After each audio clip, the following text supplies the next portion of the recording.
I was born in Philadelphia to loving parents.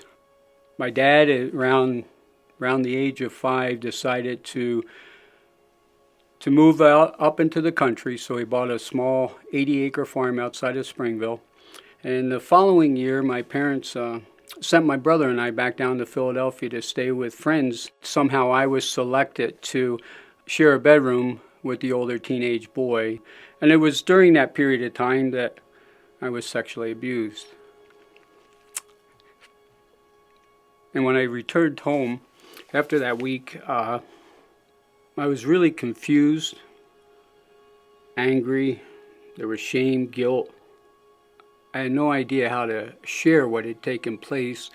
But the anger just continued to really grow inside of me. I was angry at my parents because, they were supposed to watch over me and protect me. I became a very difficult child who was hard to control. My parents drank, so I figured at a very young age I could sneak liquor and beer from my parents without them even knowing it. And I started smoking pot around 11. And I realized that by doing that, I could stay numb. But my life really became about living lies. My drug use continued, and I decided to join the Air Force. I joined just to escape my life and how it was. And before I went overseas, I took a 30-day leave of absence, and it was during this period of time in my life that I was introduced to the needle and crystal meth. Probably that decision there was one that really sent my life into spirals. And I traveled throughout Europe. I was still using, but everything was in control at this point in my life. I met my first wife, Lori. I fell in love with her and we got married. She knew I was using, and it didn't take long before she started using. My tour was up. I was honorably discharged. She still had a year and a half left, had orders for Mountain Home, Idaho, where I contacted someone in Idaho to see if there was speed there. And I was told no.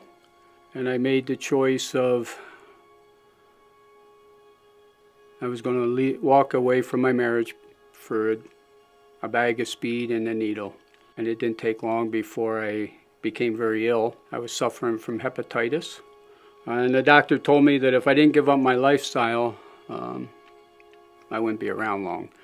So I had to give up the alcohol and the drugs, the hard drugs. I continued to smoke pot, went back to work, and I maintained that way for probably a good year or so, and then I got slowly back into drinking and the harder drugs. I always figured that my life would end due to accidental suicide, I would call it. Drinking, I would leave the bar and I couldn't even hardly walk. And I would drive well over 100 miles an hour and figured if I lost control, my life would be over. My personal life was totally a train wreck. My niece hooked me up on a blind date, and that was with Laura, my wife now. We hit it off, and we got married. She had 2 wonderful boys. Things were going good as far as, the outward appearance, but inside, dealing with kids, a home, a house, responsibility. I started using more and more. I was dealing to supply my own habit, and she was getting more and more concerned. One night, we got into an argument, and as far as my rage and my anger, it was kind of like a volcano that erupted. Once it started spewing, I couldn't stop, I couldn't control it. And I began to smash things in our home. I don't know how long it lasted. It lasted quite a while. And we both left, and I came home, and for the first time, I saw the fallout. And I think for the first time in my life, I realized that I didn't like the monster that I had become. And at that point, I just said I'd be better off everybody would be better off if I was not in this world. And I remember going upstairs to our bedroom and taking the pistol and sitting there on the floor. I decided I was going to end my life. And I couldn't do it. And I thought, what a failure I am. Later on that evening, I made some phone calls. And the next day, I was on my way to Bethany, a rehabilitation center for drugs and alcohol. And you know, it was wanting so bad to change, but not knowing if it was even possible. And during that time frame, my wife Laura had been talking to Pastor Jay Molyneux from Bridgewater. She surrendered her life to the Lord, and she informed me that maybe I should talk to Jay. And Jay came down to see me. I was surprised because, you know, he didn't even know me. I'm sure he knew my story, and I was thinking, why would someone want to come and talk to, especially a pastor, come and talk to someone like me? But he did, and he led me to the Lord. And I wasn't sure, not surrendering and not admitting that I was a sinner and that I needed help. I knew that.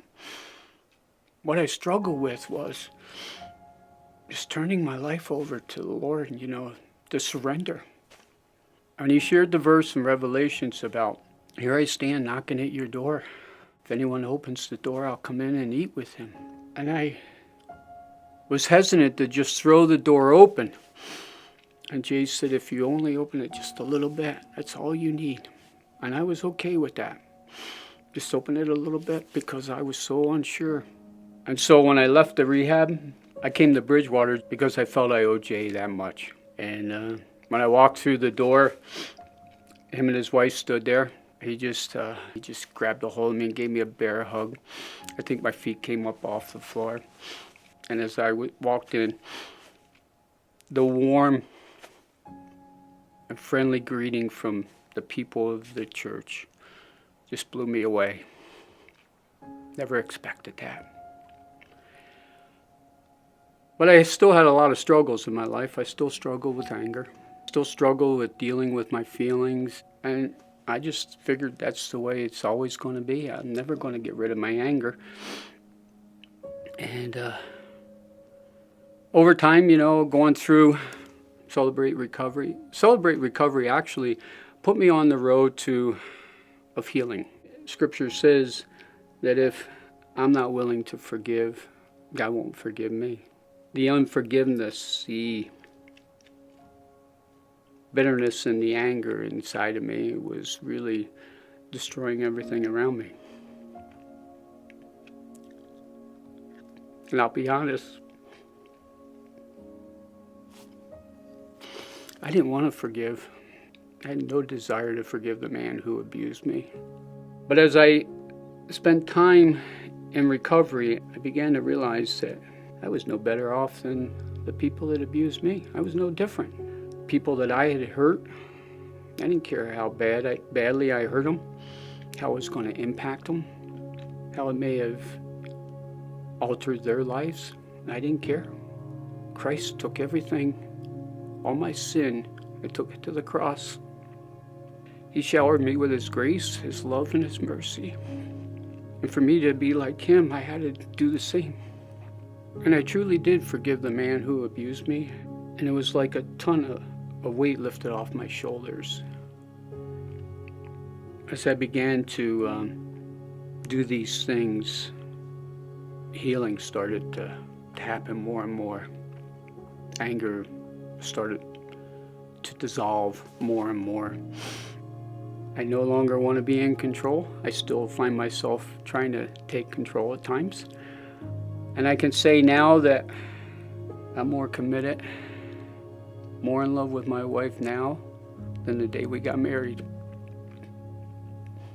Been some struggles, but stayed committed in our love and our relationship with the Lord. And finally put all my past behind me, to deal with my past, to accept my past.